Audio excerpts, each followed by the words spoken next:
Bonjour à tous. Si on était sur une chaîne YouTube de beauté, on vous dirait qu'on a fait une vidéo très spéciale pour vous aujourd'hui. Salut bande de salopes! Bon, ce type d'intro, c'est peut-être un peu trop agressif. Je disais, une vidéo un peu spéciale sur la réforme annoncée de l'Assemblée nationale. Une réforme qui, une fois n'est pas coutume, m'a un peu agacée. Ce mois-ci, notre chambre préférée du Parlement se met à jour et modifie son règlement.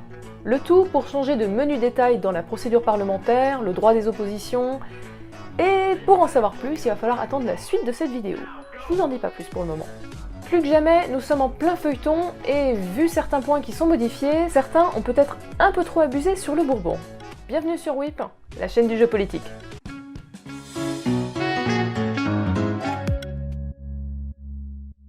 Déjà, avant d'aller plus loin, on va faire un point sur le règlement de l'Assemblée nationale.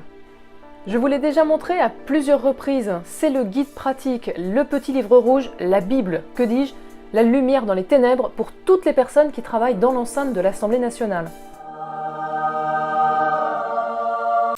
Et le Sénat n'est pas en reste puisqu'il a lui aussi ses propres règles du jeu.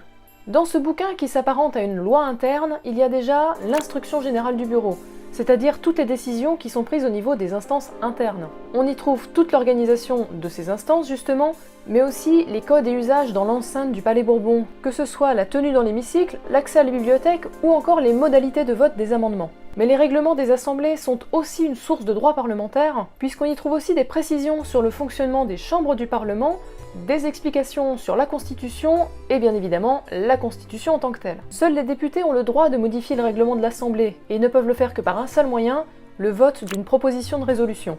Une proposition de résolution, c'est un texte par lequel le Parlement émet un avis sur un sujet donné. Ce n'est pas une loi, elle ne modifie aucun code de notre droit et elle a une portée principalement symbolique.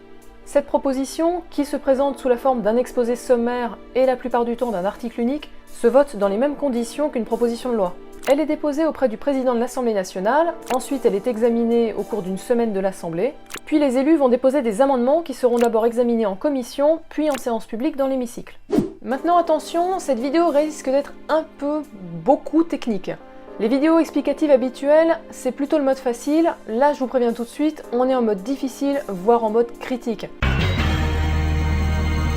Elle est un peu plus adaptée à ceux qui maîtrisent déjà la tambouille parlementaire. Du coup c'est pas mal, parce qu'on va voir si vous suivez. L'Assemblée nationale examine donc tout au long du mois de mai une proposition de résolution déposée par Richard Ferrand lui-même, le président de l'Assemblée, portant modification du règlement. Depuis le début de la 15e législature, effectivement, ça râle un peu du côté des députés, des collaborateurs parlementaires, des fonctionnaires de l'institution, des journalistes politiques, en bref, tout le monde gueule. Les séances de nuit, du vendredi ou du week-end se multiplient, les discussions générales durent trop longtemps du fait du grand nombre de groupes parlementaires, l'examen des amendements, surtout en début de texte, tire en longueur, on travaille beaucoup à l'Assemblée, mais surtout, on y travaille mal. Cette proposition de modification du règlement poursuit donc 4 objectifs. Rénover la procédure législative, donner plus de poids aux oppositions, mieux associer les citoyens aux travaux des parlementaires et renforcer le rôle du déontologue de l'Assemblée. Il y a pas mal de reprises de pistes qui avaient été envisagées au moment où François de Rugy voulait réformer l'institution, mais on y trouve aussi du recyclage de certains vieux serpents de mer. En fait, les vraies propositions salutaires, les vrais changements sont un peu noyés dans la masse. Maintenant, un résumé de ce qu'il faut retenir du texte. Au moment de tourner cette vidéo, nous sommes avant l'examen, donc il est possible qu'il évolue. Mais sachant que cette proposition de résolution est portée par le président de l'Assemblée, normalement, ça devrait pas beaucoup bouger. L'organisation des séances prend pas mal de place dans cette proposition de résolution, et on va commencer par évacuer tout de suite le sujet que tout le monde va retenir. Richard Ferrand propose de supprimer une séance de questions au gouvernement. Le but est de n'en retenir qu'une seule au lieu de 2 par semaine, et celle-ci ne durerait plus 1 heure, mais 2 heures d'affilée. Petite nouveauté, l'introduction d'un droit de réplique des députés qui pourront donc répondre aux ministres s'ils ne sont pas contents. Ça existe déjà au Sénat pour les questions au gouvernement, mais aussi à l'Assemblée pour les questions orales sans débat. Le but est de dynamiser les échanges, et même le Premier ministre se verra limiter son temps de parole à 4 minutes maximum contre un temps illimité aujourd'hui. On aurait donc moins de questions au gouvernement, mais il y a moyen qu'on rigole un peu plus. Ensuite, autre détail pratique, la modification assez peu substantielle des horaires de séance. Les séances du matin débuteraient désormais à 9 h au lieu de 9 h 30 et pour la fin des séances de nuit, ce serait minuit et non 1 h du matin, sauf si la conférence des présidents en décide autrement. Et c'est ceci qui est très amusant, puisqu'en fait, c'est un dispositif qui existe déjà. C'est ce qui permet au gouvernement de faire durer l'examen de certains textes jusqu'à l'aube et de faire voter des trucs un peu touchy à 5 h du matin avec 35 députés dans l'hémicycle. Donc là, ce qui est présenté comme étant une révolution des horaires est en fait aussi novateur que le fil à couper le beurre. Maintenant qu'on a vu ça, attaquons-nous à la procédure parlementaire en tant que telle. Le président de l'Assemblée propose plusieurs innovations pour réduire drastiquement le temps d'examen des textes. Là, clairement, il répond à un gros besoin qui a été exprimé par les parlementaires, dont beaucoup ont pu déplorer la redondance des débats, et les changements proposés vont clairement changer la gueule des discussions. Cette proposition de résolution introduit la possibilité d'examiner les textes uniquement en commission, la séance publique étant alors dédiée aux explications de vote des différents groupes. Cette piste, qui avait déjà été envisagée au moment de la réforme constitutionnelle de 2018, n'est pas déconnante pour les textes techniques et peu politiques. Là, je reprends les termes qui sont employés par Richard Ferrand. En revanche, et la question se posait déjà, comment déterminer les textes qui feront l'objet d'une telle procédure? Qui est suffisamment légitime pour distinguer les textes politiques des textes techniques? Il n'est pas certain que l'Assemblée nationale ait la main sur ce choix qui, lui, pour le coup, est très politique. Et ce sera certainement le gouvernement qui choisira, avec la possibilité de limiter les débats sur certains sujets un peu sensibles. Pas folle la guêpe. Mais attention, les groupes parlementaires auront chacun un droit de veto, faudra pas non plus trop se foutre de leur gueule. Moins de débats en séance publique donc, mais aussi, pour les débats qui restent, beaucoup moins de temps de parole pour les députés.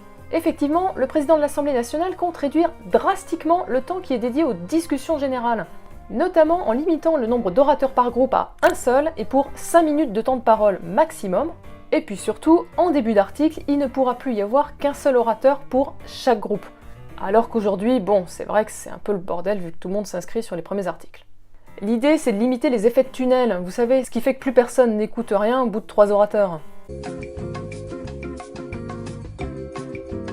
Ça permet aussi de rééquilibrer les débats, mais surtout, ça permet de carotter gentiment les oppositions. Car ça va demander beaucoup plus de coordination en amont de la part des groupes parlementaires qui devront mieux s'organiser pour désigner les orateurs à l'avance. Et cela va renforcer leur poids puisqu'il faudra bien choisir l'orateur. De là à dire que ce seront toujours les mêmes qui prendront la parole, les plus fidèles à leur groupe, il n'y a qu'un pas que je franchis allègrement. Oui, je sais, c'est pas très fair-play de ma part. Ça va, hein. Le prix de cette efficacité parlementaire, c'est donc l'élimination de la spontanéité des députés et notamment des têtes brûlées. Puisque je vous dis que c'est pas fait exprès. Ensuite, le texte veut rationaliser les demandes de suspension de séance et de rappel au règlement. Ce qui permettra de filtrer bien plus largement les prises de parole et de n'autoriser que celles qui ont un lien direct, légitime et immédiat avec le déroulement des débats. En soi, c'est une modification qui ne sert à rien, puisqu'il suffirait simplement de mieux appliquer les textes qui existent déjà. Mais surtout, c'est le meilleur moyen d'éviter un futur blocage du Parlement, comme on a pu le voir l'été dernier avec le début de l'affaire Benalla. Autre sujet rigolo, la recevabilité des amendements. Cette proposition de résolution suggère de mieux appliquer l'article 41 qui limite les cavaliers législatifs. Vous savez, ces amendements qui sont complètement hors sujet. Le président de la commission saisit au fond pour adresser une liste des amendements qu'il juge un peu borderline pour qu'ils puissent être déclarés irrecevables par le président de l'Assemblée nationale. Ce qui est gênant, c'est que la plupart des amendements hors sujet sont en fait déposés par le gouvernement. Et dans ces conditions, on imagine assez mal un président de commission, notamment ceux de la majorité, envoyer une liste des amendements gouvernementaux à Richard Ferrand pour qu'il puisse les casser avant leur examen. Vous voulez encore rire? Allez, on parle des droits de l'opposition. Comme à chaque réforme, le président de l'Assemblée propose toujours plus de droits pour l'opposition. Non, on n'y croit pas. Alors d'accord, en proportion, les députés des oppositions auront droit à plus de questions au gouvernement. Oui, je l'ai pas dit plus tôt dans la vidéo, qu'est-ce que ça peut vous faire? Mais avec toutes les petites subtilités qu'on vient de voir, notamment les interventions en début d'article ou même le dépôt des amendements, je ne suis pas tout à fait sûre que ça compense vraiment tout le temps de parole perdu pendant l'examen des textes de loi. La principale avancée, c'est la meilleure représentation des députés non inscrits, ça, il faut le reconnaître. C'est pour eux plus de temps de parole, avec 5 minutes qui sont bloquées dans chaque discussion générale et 5 minutes après chaque déclaration du gouvernement. C'est aussi une meilleure présence dans les instances internes, avec une place réservée dans les commissions spéciales, les commissions d'enquête et les missions d'information. Autre point de ce texte, mieux associer les citoyens à la production de la loi. Et oui, la crise des gilets jaunes a complètement changé notre façon de faire la loi en France. Ouais non, pas trop non plus, hein. Faut pas déconner. Hein. L'auteur de la proposition de résolution constate que le système d'examen des pétitions par l'Assemblée nationale est complètement tombé en désuétude et que, de ce fait, plus personne ne l'utilise. Aujourd'hui, pour faire examiner une pétition, vous devez l'envoyer en version physique, papier, avec toutes les signatures, au président de l'Assemblée nationale. D'ailleurs, on vous laisse l'adresse de Richard Ferrand juste en dessous pour que vous puissiez lui envoyer vos pétitions par exemple. Il se chargera de l'envoyer à la commission des lois qui, à son tour, pourra enterrer votre pétition en grande pompe. La proposition de résolution examinée ce mois-ci propose donc plusieurs menus changements. Déjà, les pétitions pourraient être envoyées par voie électronique, et là, clairement, ça va vraiment changer quelque chose pour la participation. Ensuite, si vous dépassez les 100 000 signatures, votre pétition pourra apparaître sur le site de l'Assemblée nationale. Oui, vous savez, ce site complètement pourri où vous trouvez aucune info. Et à partir de 500 000 signatures, miracle, la commission saisie au fond pourra organiser un débat avec les auteurs de la pétition, des ministres et des parlementaires. Donc cette fois-ci, votre pétition pourra être enterrée en grande pompe, mais avec un rapport qui aura été réalisé par les services de l'Assemblée. Et enfin, le point le plus important... Mais non, voyons. Le texte propose de donner plus de poids à la déontologie parlementaire. Le déontologue de l'Assemblée, c'est cette personne qui met plus de 4 mois à répondre au courrier des députés qui le saisissent, par manque de moyens humains, de moyens financiers, et parfois de motivation peut-être. Ici, Richard Ferrand ne propose que des modifications rédactionnelles pour mieux définir les situations de conflit d'intérêts des parlementaires et notamment mieux tenir le registre des déports. On en parlait dans notre vidéo sur le lobbying, on vous remet le lien juste à côté. Il précise par ailleurs les différentes missions du déontologue. Oui voilà, c'est tout. Pour les malades du calendrier, ce texte entrera en application dès le 1er septembre 2019 pour la rentrée des classes. Pour résumer, et on repasse en mode facile, il était devenu nécessaire de modifier le règlement de l'Assemblée nationale, notamment sur la procédure parlementaire. Depuis la dernière législature déjà, tout le monde s'accordait à dire que l'organisation des débats est souvent absurde, parfois incompréhensible, et que le travail du Parlement n'en sortait pas vraiment grandi. Ce constat était largement partagé de tous les côtés de l'échiquier politique, en témoigne la concertation de Richard Ferrand avec tous les groupes politiques. Mais une fois sur la ligne d'arrivée, que voit-on ? D'après son auteur, c'est une réforme qui veut améliorer l'efficacité et la rapidité du travail parlementaire, et qui va permettre de gérer les débats de manière pragmatique. Mais le pragmatisme, c'est aussi le nom que l'on donne à la limitation du pouvoir de nuisance des parlementaires, et que l'on fait passer pour une évolution juste et nécessaire de nos institutions. Cette proposition de résolution revient à minima à pisser dans un violon. Et à maxima, elle permet de faire passer pour une recherche d'efficacité une opération qui consiste ni plus ni moins à jeter le bébé avec l'eau du bain. Bravo à vous d'avoir survécu à cette vidéo. Comme vous le voyez à l'Assemblée, pour que rien ne change, il faut que tout change. Si vous l'avez aimé, il y a la Sainte Trinité. Un pouce bleu, un partage, un commentaire juste en dessous, on est preneur de toutes vos questions et de toutes vos suggestions de vidéos. Pour s'informer ou juste pour discuter, on est présent sur à peu près tous les réseaux sociaux de Jeunes Cadres Dynamiques. Et pour financer nos coups de cœur, nos coups de gueule, c'est sur Tipeee que ça se passe. Des bisous et à très bientôt sur WIP.